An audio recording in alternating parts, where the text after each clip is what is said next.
Welcome to the Solarcoaster, a podcast about the ups and downs of the Australian solar industry, brought to you by the technical team at Supply Partners, with host Wade Allen and technical guru Andrew Thompson. Okay, we are rolling. Welcome back to the Solarcoaster podcast, brought to you by Supply Partners. We are Australia's technical distributor for both solar and energy storage equipment.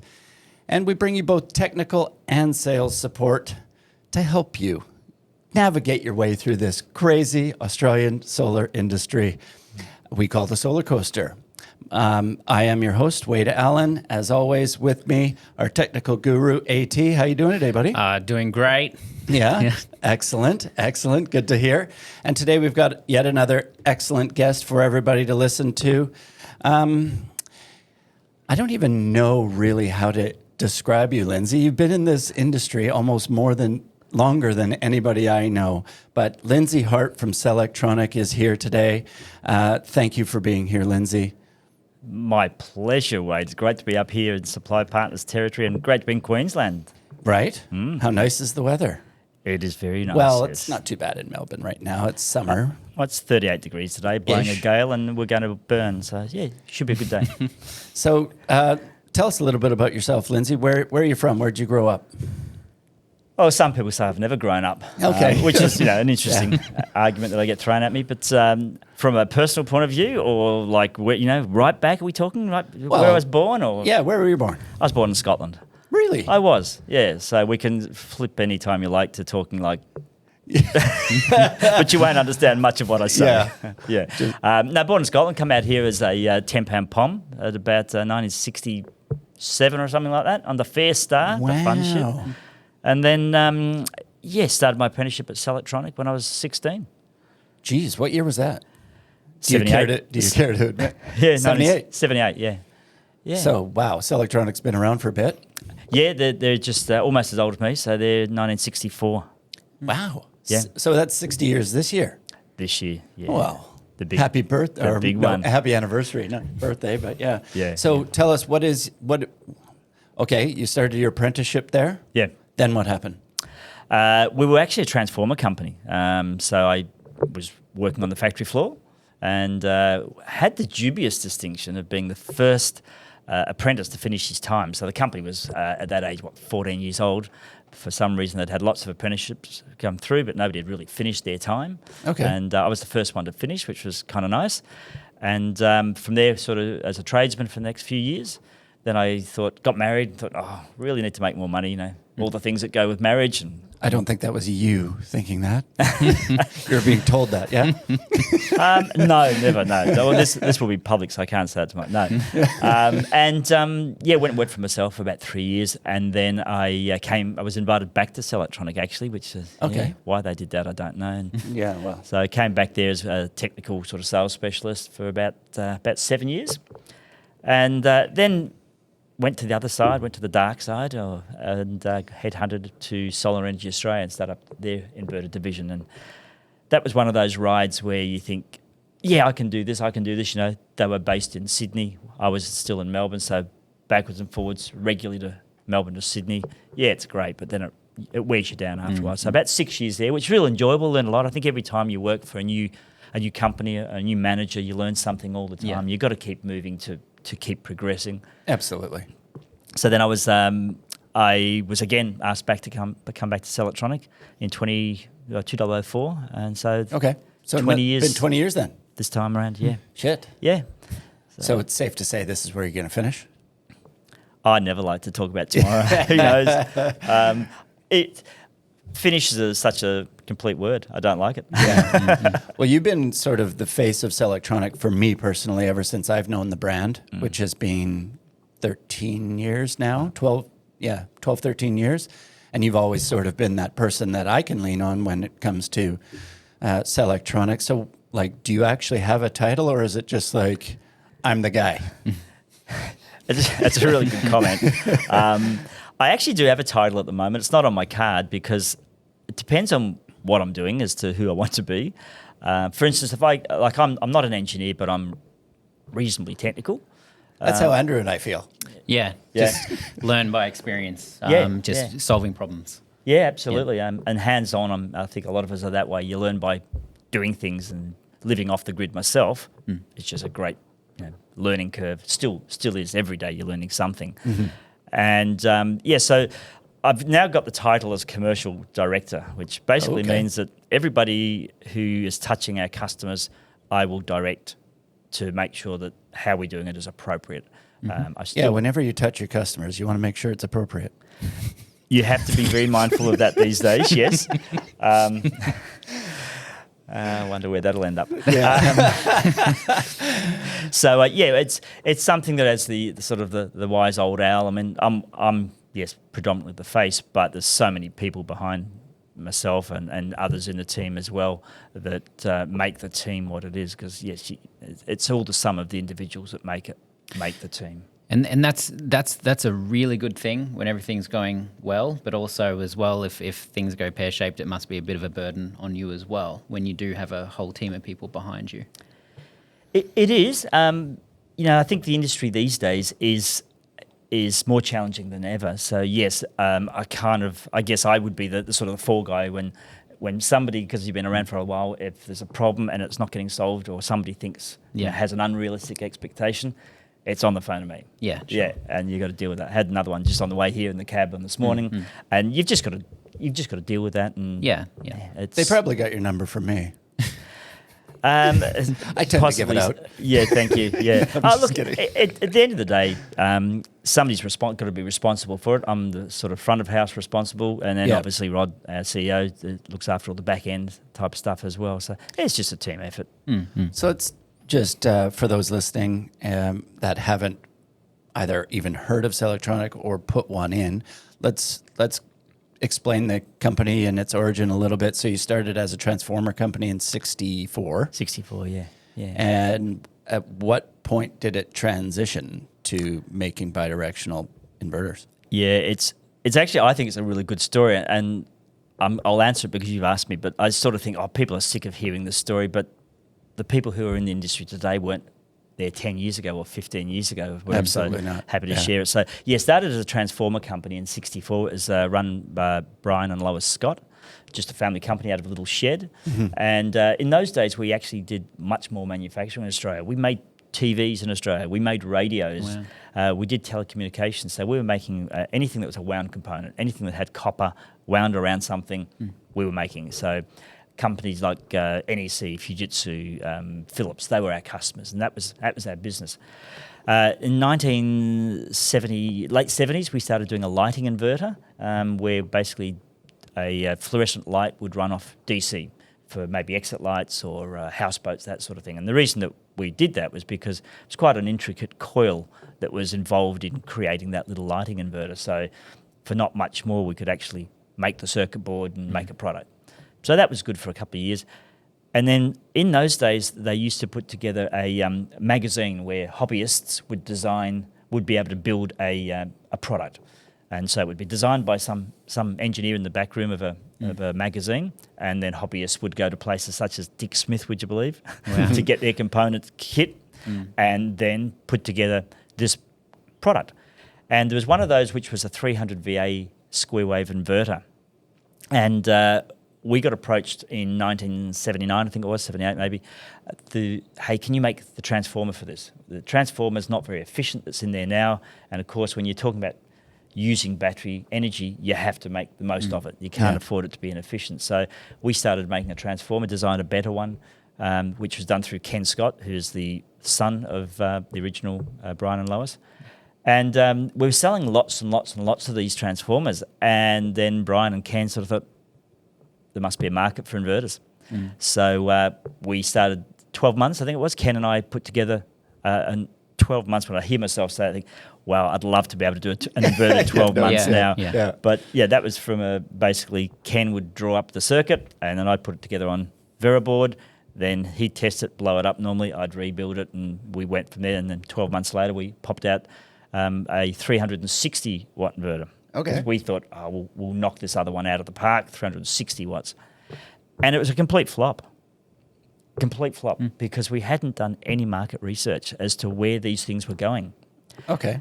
And I can remember going to a place like Aussie Disposals and saying, hey, look, I've got this box that makes 240 volts from your car battery.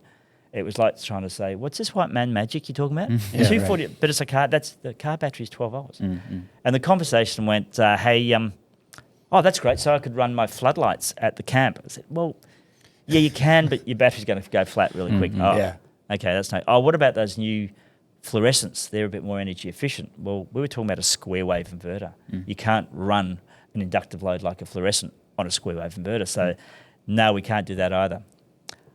Oh, well, I could run my drill because in 1980 there was no cordless drills. Yeah. So we could run a drill. Yeah, you could do that. Oh, gee, it's pretty expensive just to run a drill at camp, isn't it? So it flopped big time. And we'd built 100 of these things, which was really gutsy when I look back. Mm-hmm. And one day a gentleman walked in off the street, a gentleman called Tony Stevenson from a company called Survival Technology. And he was such a distinctive gentleman, like a long beard with one strand that I think probably just about hit the floor, smoking his rollie.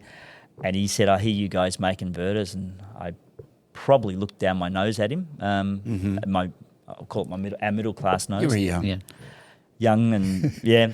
And I said, what do you use them for? And he said, in solar systems. And I asked him what a solar system was. And he then educated me that, hey, there's this whole community of alternative lifestylers in Australia, mainly up the eastern seaboard. Basically where the hills are, that's where the alternative lifestylers were. And kind of the rest is history. Wow. When was that? What year? That was early 1981. Okay. Yeah. So there's been a few iterations, obviously, since then.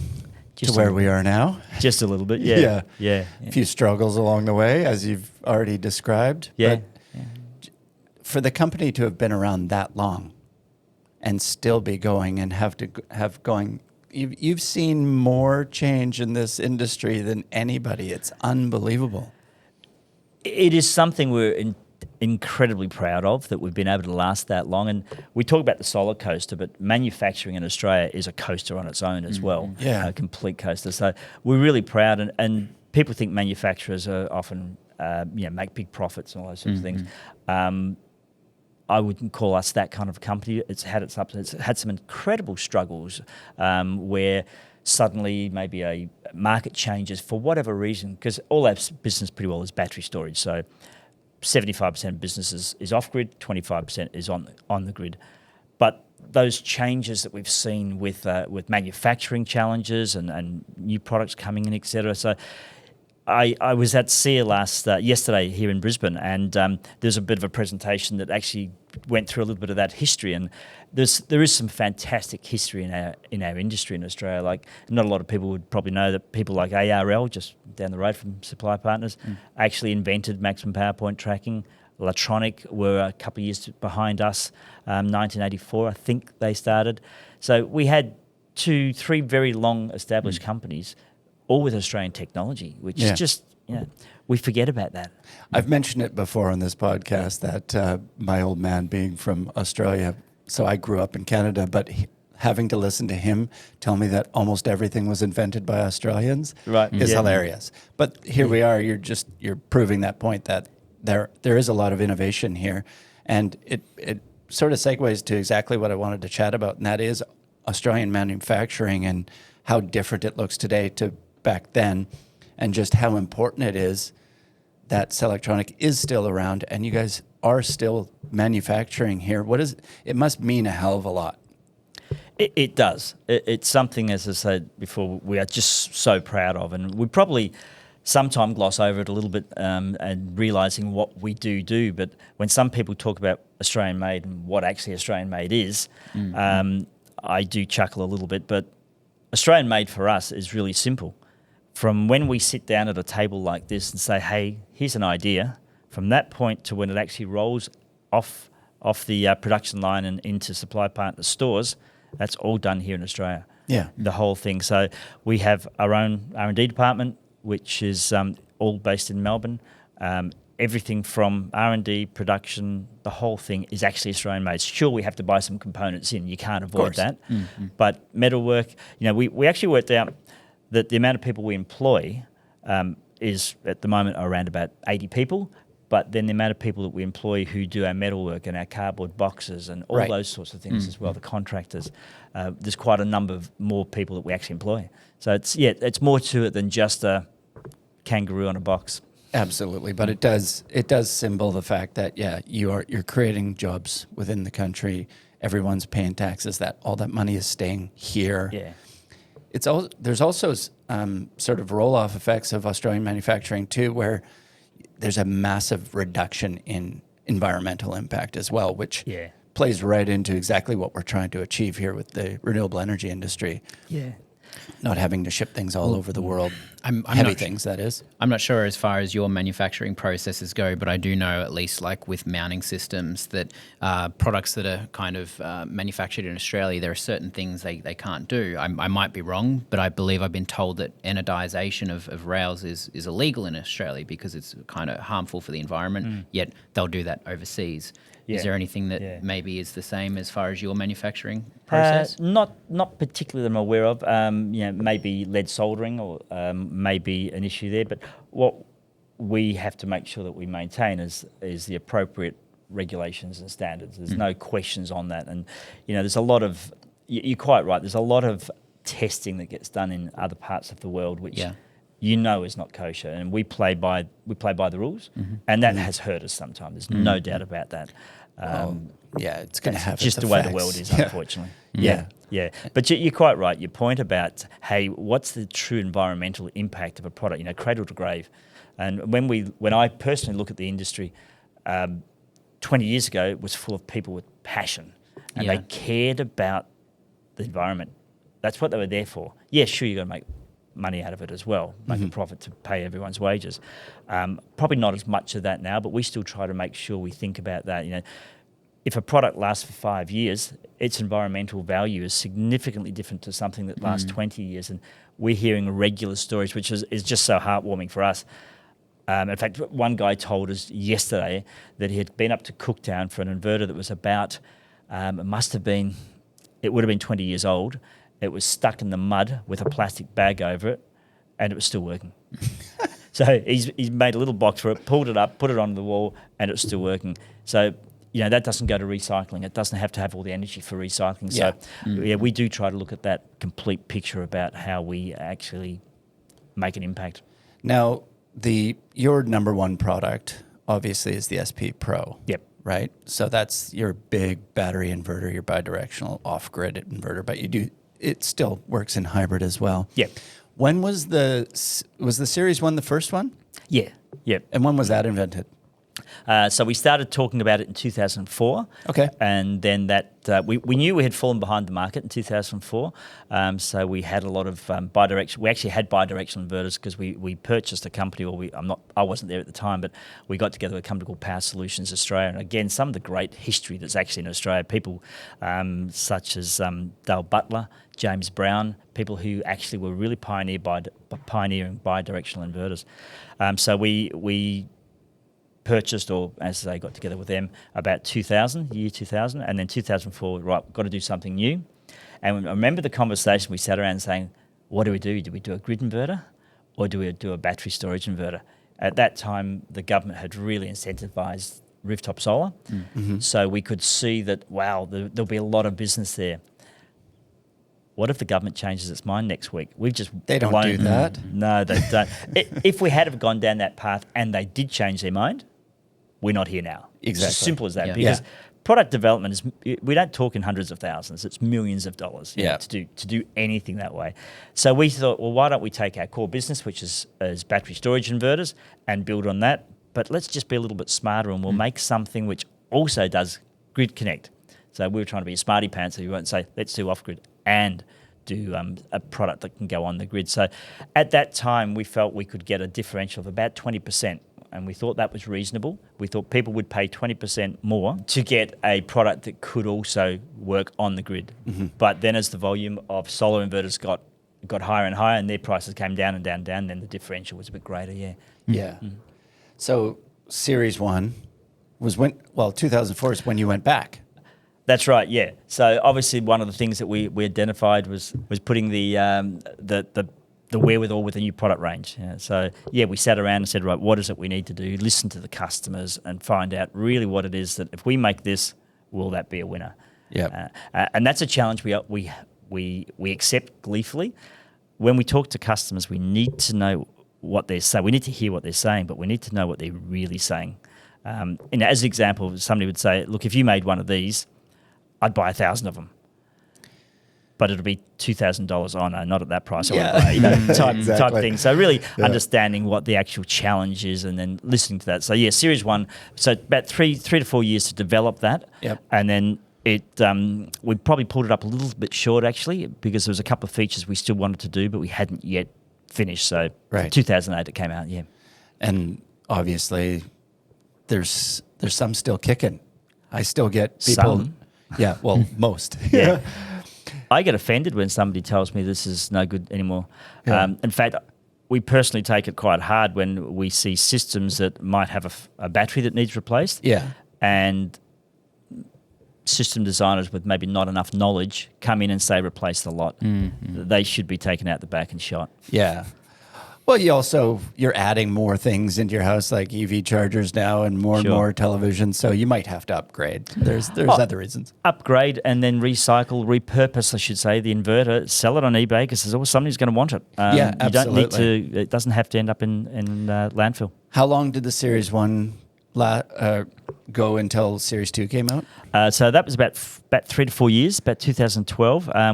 We were at Intersolar in Germany, and we thought we were going to pick up a new distributor over there. And after 3 days of really good talk, where I thought this is going to happen, finally this gentleman said to me, he said, Lindsay, your product's fantastic. There's nothing else like it in the world, but we can't buy it.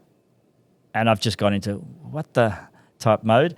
And he said, stop talking about technical for a minute. He said, your SP Pro, this lovely Series 1, it's ugly.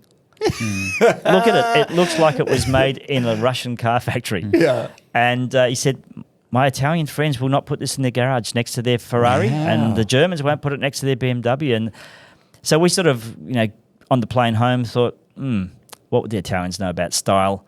Yeah. Then we looked in the mirror and thought, okay, let's shut up and listen. And so we redesigned the SP Pro just purely to look a bit sexier and made it a bit longer for it was easy to install. And added those few features that you wanted in the Series 1, or did those eventually come anyways in the Series most 1? of those were in there, but it gave us the ability, because we made it longer, it gave us the ability to put more features in with the control card, the ACC, or what we call the ACC, data manager card. And what was the big difference between the 2 and the 2i? Mainly that it came with the advanced communications card. Okay. So with the advent of smarter batteries, where we need communications and a CAN bus, then we developed more features onto the data manager card. So that was the main difference. So a 2 you could upgrade with the data manager card just by buying an extra card and putting it in, but then we just made it a standard in the 2i. So 2i standing for intelligence. Question, if I had a maybe 10-year-old Series 1 that's still going strong and the batteries are at their end of life, can I retrofit a communication card, or can I upgrade that essentially to go and be paired with a lithium battery that's from 2024? Yeah, so if you were using a battery, say like the Power Plus or the Gen Z batteries, which are self-managed batteries, then you can do it, no problems. But if it's a battery like a BYD or a Pylon-Tech, et cetera, that have the communications requirement, then no, you can't do that to a Series 1, only because there's physically no place to put that data card. Yeah, that's the only thing. Yeah. But making product backward compatible is actually important to us, and it's getting to the point where it's actually really, really hard, but it is something we've always believed, so that we don't put our customers into a technology corner. I mean, we get our phones out these days and, the battery's no good, so we'll throw it away, and we can't replace the battery. And we try to take that into consideration, backward compatibility. Mm-hmm. So besides being, bulletproof and standing the test of time, what makes the SP Pro so unique and so special? I think the SP Pro is a part of what makes it work. It's a product that's very flexible. It's got a huge amount of flexibility. In fact, it's got too much flexibility. We've probably spent a lot of the last 6 or 7 years trying to simplify it. Okay. Because it's got something like 450 adjustable parameters. Yeah. You can easily get sort of glazed eyes looking at all those features in there. Hey, what I do. So where do I start? So we've tried to make that simpler and simpler. So I think its robustness, the fact that it's a 50 hertz transformer means it's got big peak outputs, as opposed to something that might be a transformerless for a different style of application. And just, I think also the warranty, obviously the Australian made, it's the complete package. It's no one particular thing. I was studying some warranty registrations just last week to see what are the real drivers. And obviously word of mouth and dealer recommendations are important, Australian made, but there was no one dominant particular feature that says this is why I buy this product. So, and on-grid and off-grid in the same product. I think if we're going to talk about warranty, one detail that stands out to me, and I have visibility over all brands in the market, and the thing that separates you, especially just being an Australian business, is just the clarity around what happens when something goes wrong under warranty. It's all publicly available on your website. This is what we will pay for travel up to this time. It is generous amounts. It is detailed. I have not seen that from any other manufacturer, and not to put other manufacturers down, but it simply comes down to the fact that they are not Australian businesses. They are not fully across the local laws. Yeah, that's such a strong point, Andrew. When about 2021, I think it was, Jack Hooper put together a bit of a group saying, hey, how do we get manufacturers to really take their responsibilities for installer compensation, for instance? And we helped Jack to bring that together, and then we listened to what we were getting told, and then we chose to put together what I think is actually the best probably compensation, installer compensation in the market at the moment. But the clarity of that 10-year warranty is really important, because what says it better? If you're saying we've got a really good product, well, then put your money where your mouth is. Yeah. If we're saying we've got a reliable product, prove it to me. I struggle with some European cars. It wasn't that long ago, expensive cars, but they still only had 3-year warranties. You could look at other cheaper cars and they had 7-year warranties. Yeah, it's not talking the talk, walk the walk sort of thing. So, 16 years of SP Pros. You had any field issues? Yeah, we have. One or two? It stems back to COVID. COVID is... I don't expect anyone outside Melbourne to understand what COVID really was like. We're not sort of trying to play the violin, but COVID was horrible. Mate, like 2020, you guys were shut down for half the year. Well, it was kind of fun. Firstly, 2019, I think it was, we were leasing a building for 15 years. When the idea we were leasing was because we wanted to be able to upgrade, expand whenever. Instead, what we did, we actually kept getting more efficient at how we did our production, and so we didn't need new premises for quite a number of years. But anyway, people decided to sell the building and gave us, I think, 6 months' notice. It's really hard to find a building suitable for a company like ours, manufacturing, in 6 months. We didn't find one in time, so to their dear little, bless their heart, the owner of the previous building said, "Oh, look, we've got another building, you could go around the corner." We literally picked the company up 300 metres around the corner in the end of 2019, and it was too small, and it was a challenge to be in there. Then 2020 hit, of course, and COVID, and so everyone was working from home except for production, and they were in a somewhat constrained space. And while we were trying to fit out, we had found a new building by this time, we were trying to fit that out in COVID. Oh my gosh, the timing couldn't have been worse. It couldn't have been worse, no. And you think little things like we've got to build a stud wall or whatever. We can't get timber. Yeah. And then when you do get it, it's 5-6 times the price. So there was a whole heap of challenges like that. But, the good thing is that the industry really supported us. Sales were very strong. Yeah. There's a lot of people looking to make lifestyle changes. Hey, I could go out to the bush perhaps, or to the country towns. Absolutely. And live there. So that was really quite good. But we started to see some product problems with processors, and we're not the only people that have seen this. Other people in our industry have said the same thing. The chip shortage. Suddenly we started to see some things that we'd never seen before, and that was a real challenge for us. Yeah, right. And you'd probably lost a lot of your good staff that could have troubleshooted these problems because you had to lay people off.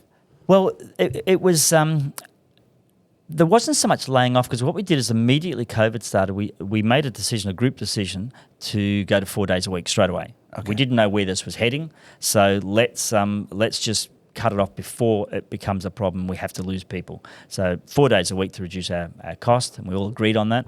And that made it hard as industry ramped up again very quickly. we were actually trying to do 5 days a week work in the 4 days. Everybody was doing the 4 days until we had the confidence that this is sustainable or this is going to last for a little bit longer, this upsurge in business. Production, of course, was still in the factory. It had to be. We can't build from home. It's a bit hard.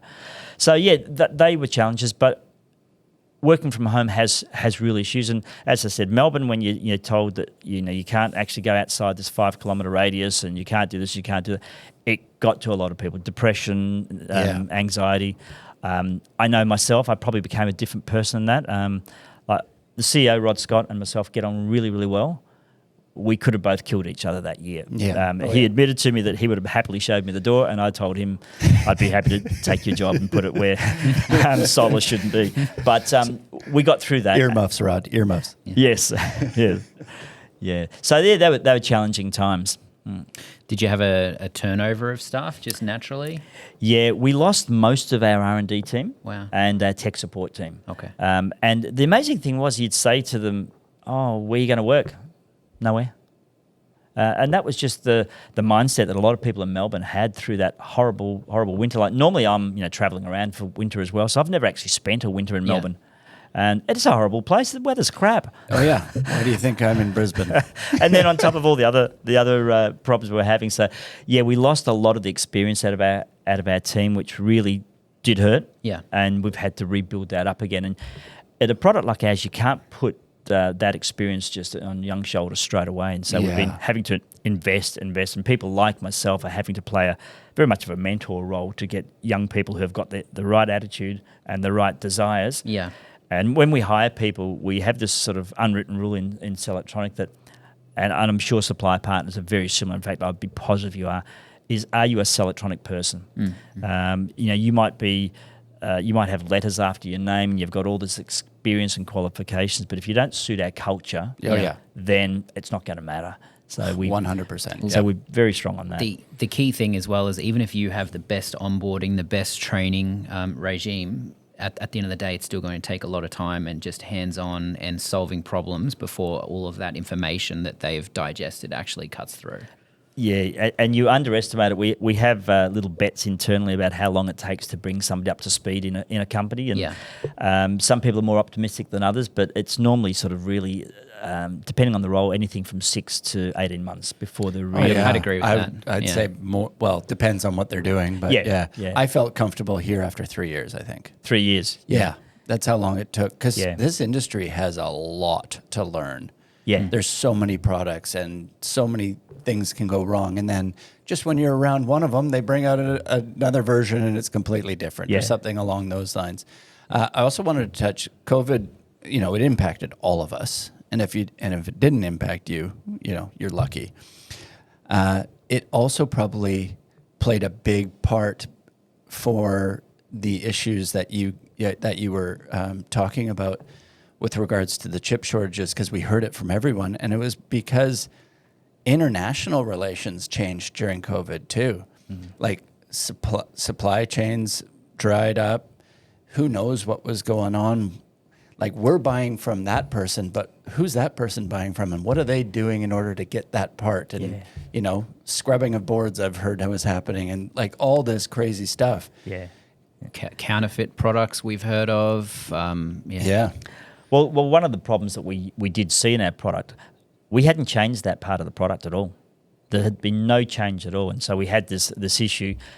We couldn't go to site because we were locked down, so we couldn't go to site and just find out exactly what's going on. So it took us 9 months of thinking, we've got some sort of electrical interference or something happening here. Is it a BMS on a battery? Is it an MPPT? There's so much in a system now, and there's a lot more electrical noise and switching in a battery system today than there ever has been. So 9 months of trying to remotely diagnose before we thought, hang on, no, we've actually really got a product problem here. And so immediately what we did was we actually started to say, right, 72 hours is the testing time now. We took that from just a couple of hours to 72 hours. We set up new bays with power supplies so that every product that went out the door had 72 hours of operation. So make sure we could capture really any problems. Measuring that interference, that ripple. Oh, it was just it was just something we had to do. Obviously, you know, we understand our customers are not always just around the corner. No. Very, very rarely are they around the corner. And with your compensation of every kilometer or every hour, when something's 12 hours away, that's motivation to make sure it's going to work. Yeah, because every time there's a problem, of course, it's a problem for us, but it's probably twice that problem for the installers. Oh, yeah. So, we've got to, we try to make sure that we're understanding their pain. And I'm sure we don't get it always right. And some of that does need to fall back on the installer, in my view. I'm actually helping an installer through a remote Aboriginal community off-grid installation at the moment. And if anything goes wrong, he's calculated his costs to be about $7,000 for the return trip. That's how remote it is. Now, in my opinion, I couldn't expect that all to fall on the manufacturer. The installer probably has to wear some of that, as well as the cost of doing business in these locations. Yeah, I think you're right. And looking at the contracts and what they are covering, obviously we've got to support our systems and products that we put in, but we have to be mindful of that, because if we didn't, then manufacturers, if they do have a problem, and sometimes it's not actually your product, but a system is made up of many parts, and that's sometimes you just don't know what part that is until you actually get there and find out and diagnose. So that is a challenge. Absolutely, they've got to take some responsibility, as we do too. Yeah.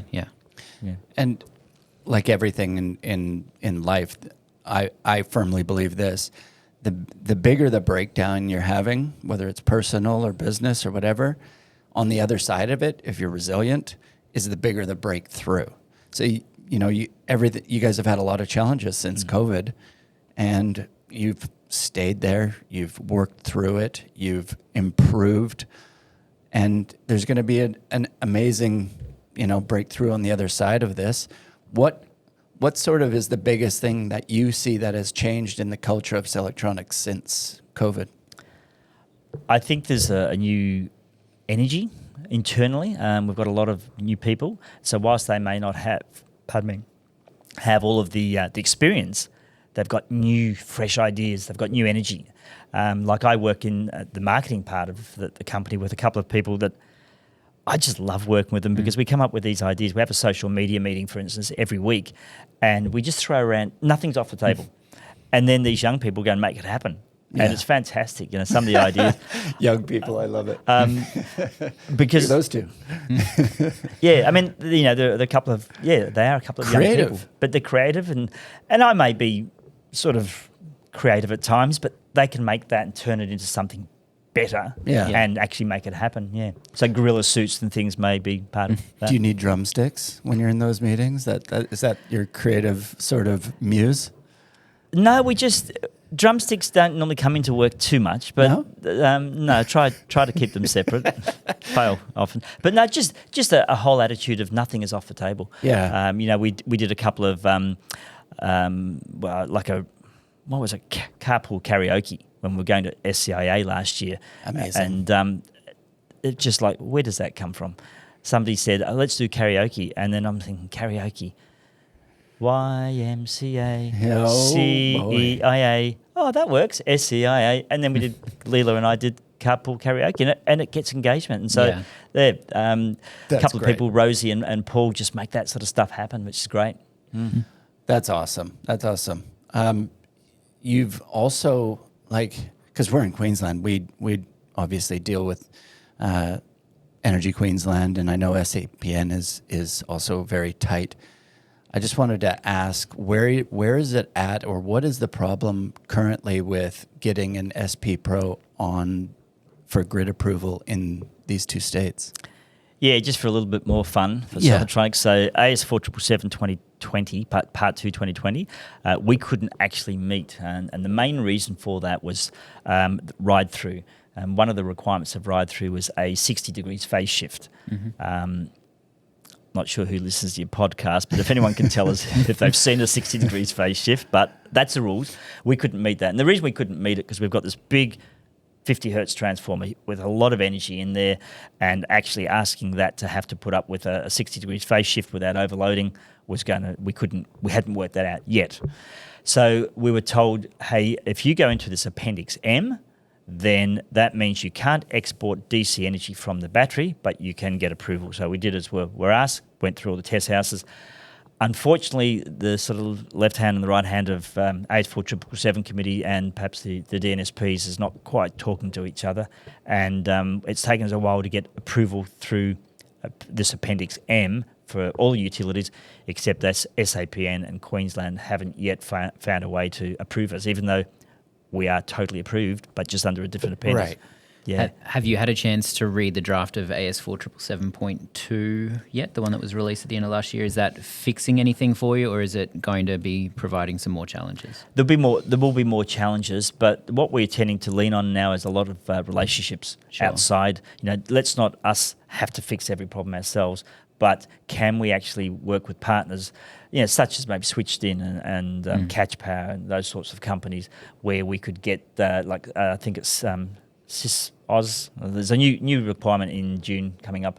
We think we could achieve that in other ways rather than just the product. But the actual 60 degrees phase shift, we think we can solve it.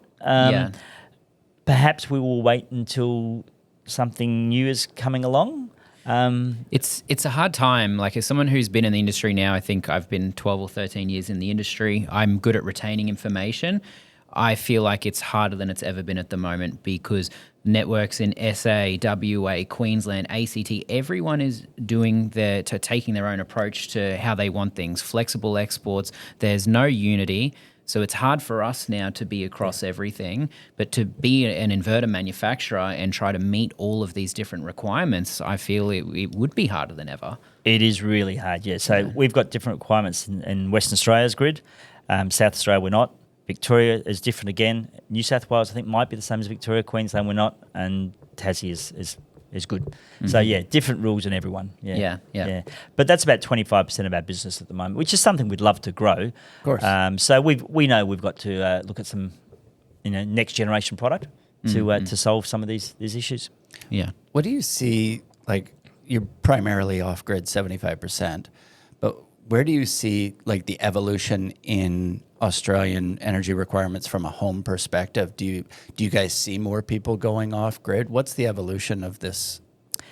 Yeah, off-grid is something that's getting more and more popular, and not just in the rural areas. Just to come back slightly to the AS4777 issue, we've got some people saying, you know what, just let's not use the grid. Or let's use it and abuse it, but let's actually do an off-grid system and we'll just use the grid for charging. Yeah. And that's a choice people are making. So we're seeing off-grid still growing in the suburbs, well, not so much suburb, but the fringe of grid. I mean, like Victoria last week, 500,000 homes with no power. And I think they've still got some of those homes without power. That resilience of the grid is something that a product like ours plays in really, really well to be able to solve that need. I mean, you can't really have hundreds of generators sitting around being plugged in, and I can see people advertising those sorts of things. Put a backup generator in. So we see that more and more off-grid, but at the same time, we'll see more growth in the on-grid market as well as people look to use more FCAS events, etc. But resilience. I could see value. A lot more people are moving towards models like Amber, and obviously probably one of the biggest draw cards of Amber is exporting DC to get a really high feed-in tariff in the evening, which currently you can't do. But the flip side of that, which maybe could be hugely beneficial for Selectronic down the track, is if you did have a system that was designed as off-grid, the grid is essentially used as the generator. Yep. But if there was some sort of relay or smarts where if the price goes into negative, then import the power, charge your battery, supply those loads, get paid to do that, and the moment the prices change, just disconnect the grid again. So we're working with on a partnership at the moment which will allow just that. Perfect. Looking fantastic. constantly at the pricing signals and then changing to adapt. Yeah, absolutely. Awesome. We see that as a big opportunity. So it's sort of like there's growth both in on-grid and off-grid, but I think people's needs are getting greater and greater, which is really good. Systems are getting bigger. Rooftop solar is getting bigger, but so too are battery energy systems for off-grid. I mean, we hardly sell a 4 kilowatt inverter anymore for our AC coupling. It's all the 8s and 10s now. Yeah. So we've backed off that. It really is changing quite quickly. And we're seeing a lot of new players come into the market. like, what can you say about that? Because you've been with this company that's been around for 60 years. You guys have seen more ups and downs in this industry. You've adjusted, you've had problems, you've fixed problems. It's a story of resilience, but there's so much competition coming into the market. Like, what would you say to that? I think you can't stop competition. It's going to come, and we've seen it over the years. Competition comes, and if you listen to the vibe, we may as well just close the doors now because we're finished, you know. Yeah. And then the reality comes into it, and okay, things come back to normal again. You can't be arrogant about that sort of thing. No. You really need to be saying, okay, there's new competition. What really will it mean? But what I really do implore to the system designers, and I deliberately use that word system designers, not installers, because I think we forget that every time we put together a system, we are the designer of that system. The installer person is the designer. And think about your supply chain. It's so important. So what is their backup? What is their warranty? Have they got enough people in the system to be able to support you? So when you buy a product, yes, it might be a good product, but will it be here in 10 years' time? I mean, if you get a 10-year warranty, but how old's the company? Can they support that? Because somebody told me just yesterday that they had that very situation with a hot water service. The hot water service is no longer supported anymore. That part of somebody's company has gone out of business, and so the installer has to pay for a new one. That was $5,500 out of pocket. So I think we have to have new competition. We have to see it, but making sure that it's appropriate for your business. Your risk, your appetite for risk as a business will be linked to the strength and the quality of your supply partners and the manufacturer behind that. Thanks for the plug. My pleasure. But it's true. And I guess as well, just on top of what you just said as well, is the backwards compatibility aspect. Like I know with Selectronic systems, you're seeing that the SP Pros are outlasting the batteries in a lot of cases. But on the flip side, with some of the new entrants to market, we might actually see the inverters fail before the batteries do. Now, I've already seen cases where the inverters failed, batteries are still okay, but the manufacturer can't provide that model inverter anymore. Yeah. And the inverter that they can provide is no longer compatible with those batteries. So then whose problem is it? Yeah. And that's a challenge. As you have technology advancing quickly, you're always going to have some of that. And we try to be as mindful of that as we can within reason, find a balance between what's commercially appropriate and what's financially doable.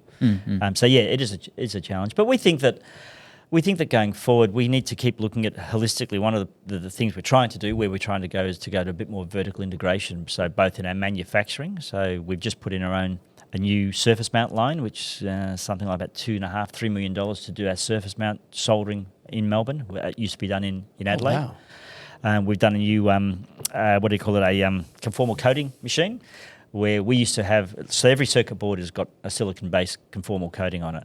And that used to be done in a nice, cute little machine that did one at a time. Now we can do a whole rack at a time, and we're getting a complete, quicker and more thorough process in that. And that's ways of getting our costs down through automation. So a lot of investment there, as well as the new R&D team, which we've built up now. It's actually the biggest that we've actually had in our industry, our history of our company. So lots of new things coming. Well, that's cool. Yeah. And I suppose that if you've sped up certain aspects of the manufacturing process, then that allows you to take the longer time you need elsewhere for more rigorous testing, like you mentioned. Yeah, we're investing, don't quote me on this, maybe something like $1.5 million on test fixtures as well. Wow. So more complete test fixtures, which will test more parameters, accelerated testing. So that's a big part of what we want to do. We've got some goals internally. Unfortunately, I can't share those with you. But it's not to be good. It's to be great. Yeah. We can't live in the past. And that's cute. We all sit around. We've got our grey hair and all that. But we've got to be still use our experience, but still be thinking fresh. Yeah. That's a big part. But going ahead with what we've got in the pipeline and what's in our product roadmap it's very exciting. And I think we can still see Selectronic being a bigger player than what we are now in a global sense as well. Oh, that's fantastic to hear. Yeah. And any business that's been around as long as yours, like business is just basically a bunch of human beings interacting with each other. Like the relationship within your business and with your customers is probably the thing that you guys can hang your hat on the most. I know you're big on relationships. Yeah. The relationships is an interesting one, and I love nothing more than sitting down with somebody and having a mature conversation. It might be a conversation that I don't like the content of, but it's a mature. We've got a problem. Let's work through it, and that's what you want. You know, when I see people jump onto Facebook and whinge, that really annoys me because I take it personally, and that's something that I'm struggling with a little bit at the moment that I've got to work out how to deal with. I got a person for you. So I think that the first step when you've got a problem should be talk to the manufacturer, have a relationship with them and talk it through. What's the real issue? Every day we're having those conversations, and if I had my way, I would take email and I would throw it away. I would say have a conversation with people because we can do things quicker. And we can do things more complete. And nothing's taken out of context either. Absolutely, yeah. I may have been guilty of that once or twice. Oh, we all have. Nobody's perfect. From what I hear as well, you have a new rep that's going to be looking after certain regions. I know Leela's looking after a new region, and you have plans to spend a lot of 2024 on the road having in-person meetings. Yeah. With some of the issues that we have had, we're trying to make sure that we're not ignorant of those and really do something about it, and that is having those conversations. And we know that some of those conversations will just be going to have be a bit awkward, but let's deal with it. Let's sort of ignore it. So Leela Playmore looks after the Queensland territory now as well as the distributors. New guy called Jay, who's a very experienced gentleman. In fact, he was responsible for the biggest system that Selectronic have been involved in, which is about a megawatt hour over in Indonesia when he was working in New Zealand. So he'll be looking after New Zealand and New South Wales, and then I'll be looking after some of the territories as well.